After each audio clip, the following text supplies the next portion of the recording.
আসসালামু আলাইকুম, সবাই কেমন আছেন? আশা করি সকলেই ভালো আছে। আমার এই ভিডিও বানানোর মূল উদ্দেশ্য হলো এই ভিডিওটির দ্বারা যদি আমরা সঠিক পথে চলতে পারি তাহলে নিশ্চয়ই আল্লাহ পাকের প্রতিদান একদিন না একদিন আমাদেরকে দিবেন ইনশাআল্লাহ। তো যাই হোক, কার কথা না বাড়িয়ে ভিডিও স্টার্ট করা যাক। মদিনার উপকণ্ঠে এক গরিব কৃষক ছিল। নাম তার হাসিম। ছোট্ট একটি কুঁড়ে ঘরে অল্প কিছু জমি আর একমাত্র সাথী তার বৃদ্ধা মা।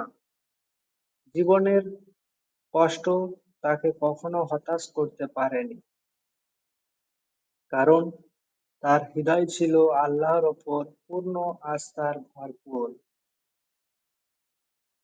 প্রতিদিন সে নামাজ পড়তো, সেজদায় গিয়ে আল্লাহর কাছে রিজিক, শান্তি আর ইমানের দৃঢ়তা চাইতো। এক বছর ভয়াবহ খরা দেখা দিল। ক্ষেতের ফসল শুকিয়ে গেল, পশু মারা গেল, পানির উৎস শুকিয়ে গেল। গ্রামের ধনী লোকেরা তাদের সঞ্চিত খাদ্য মজুত করে রাখল, আর গরিবেরা অনাহারে দিন কাটাতে লাগলো।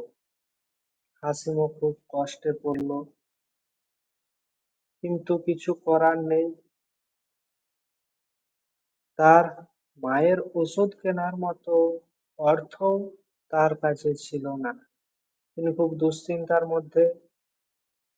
তার মায়ের ওষুধ কিনতে তিনি অক্ষম ছিলেন। এক রাতে সে মায়ের কাশি আর হাহাকার শুনে কেঁদে উঠল, কিন্তু হতাশ না হয়ে সে তাহাজ্জুদ নামাজে দাঁড়ালো। চোখ ভেজা আর হৃদয় ভারী। সে হাত তুলে বলল, হে আল্লাহ, আমি আপনার বান্দা, আপনার প্রতি আমার আস্থা অটল। আপনি যদি চান আমার রহমত দিয়ে সব পরিবর্তন করে দিতে পারেন। পরদিন ফজরের নামাজ শেষে সে ক্ষেতের দিকে গেল। অবাক হয়ে দেখলো তার শুকিয়ে যাওয়া জমিতে মাটি নরম হয়ে গেছে, যেন রাতারাতি বৃষ্টি হয়েছে। সে মাটি খুঁড়তে দেখতে পেল মাটির নিচে এক মাটির কলস। খুলে দেখলো কলস ভর্তি সোনার মুদ্রা। সে প্রথমে আনন্দে অভিভূত হয়ে গেল, তারপর নিজের অন্তরে জিজ্ঞাসা করলো, এটা কি আল্লাহর পরীক্ষা? সে সঙ্গে সঙ্গে সেই সোনার মুদ্রা নিয়ে গ্রামের এক আলেমের কাছে গেল, সব খুলে ফেললো। হাসিম, এ তোমার জন্য। সে আলেম বললেন, হাসিম, এ তোমার জন্য আল্লাহর রহমত। তুমি সৎ ছিলে, ধৈর্য ধরেছিলে আর আল্লাহর ওপর আস্থা রেখেছিলে।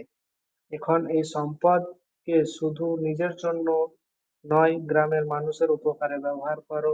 হাসিম সেই সোনার মুদ্রা দিয়ে প্রথমে মায়ের চিকিৎসা করালো, তারপর গ্রামের গরিবদের জন্য খাদ্য কিনলো, পানির জন্য কুয়া খনন করলো, অনাথ শিশুদের জন্য মাদ্রাসা তৈরি করলো।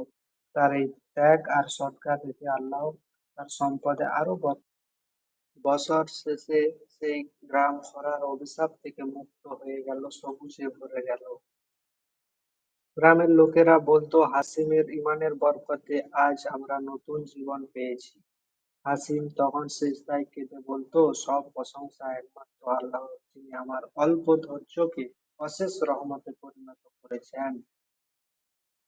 এই গল্প আমাদের শেখায় যে কষ্ট যত বড়ই হোক, যদি আমরা ধৈর্য ধারণ করি, আল্লাহর ওপর আস্থা রাখি আর সৎ পথে থাকি, তবে আল্লাহ এমন দরজা খুলে দেন যা আমাদের কল্পনাতেও আসে না।